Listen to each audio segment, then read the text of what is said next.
Excel beginners should learn the tricks to avoid and overcome errors and mistakes when using formulas and functions.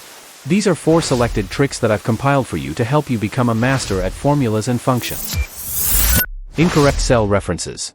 Through this simple example, I will explain about incorrect cell references. In cell E2, I've made a formula using the sum function for the total of column B. I will copy this formula into the cell directly below and the one next to it. Please observe if both copies have the same result as the initial formula. Interestingly, the results are different. This discrepancy arises because the cell reference in the first formula shifts when it is copied. In the initial formula, the cell reference is B2 to B7. When copied downward, the cell reference also shifts to B3 to B8. As a result, cell B2 is excluded from the calculation. When copied horizontally, the cell reference shifts to C2 to C7. As a result, the value in B is not taken into account. This shiftable cell reference is known as relative cell references. To avoid problems when copying formulas, change relative references to absolute references by inserting a $sign. When the $sign is placed in front of the column name, the reference column is locked. This means that even if the formula is relocated, it will continue to reference only columns B across any row. When a $sign is placed in front of the row name, the reference row is locked. This means that even if the formula is relocated, it will continue to reference only rows 2 to 7 across any column. If $sign is placed before both the column and row names, the reference range is locked. This means the formula will consistently search within the range B2 to B7, regardless of any movement. Now, I will correct the initial formula. In this example, it is appropriate to place a $sign before both the column and row names. After that, copy the formula. Now, the result is correct. Wrong order of operators. Next, let's observe the difference in the calculation results from these 2 ways. In the first way, I calculate the sum of cell A2 and cell B2 first. Then, I multiply the result by cell C2. The result is 25,000. In the second way, I make the calculation all at once in the cell. Equal sign, cell A2 plus cell B2, multiplied by cell C2. Will the results be the same? Watch this video to enhance your skill.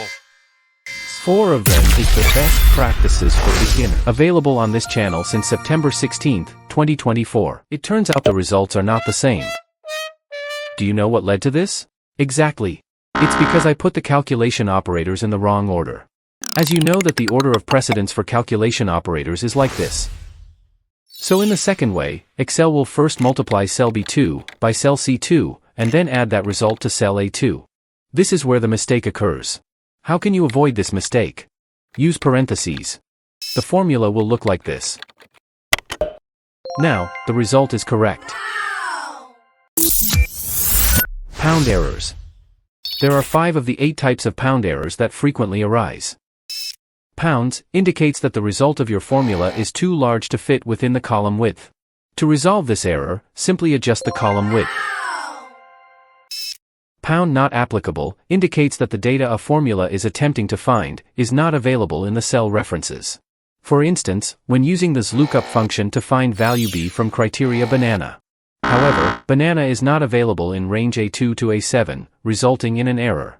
To resolve this error, replace the criteria with one of the data in range A2 to A7. For example, grape.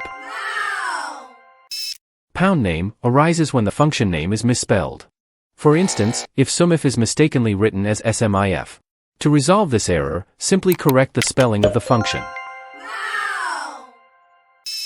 Pound ref arises when a column that serves as a cell reference in a formula is deleted. For instance, the formula references the range A2 to A7.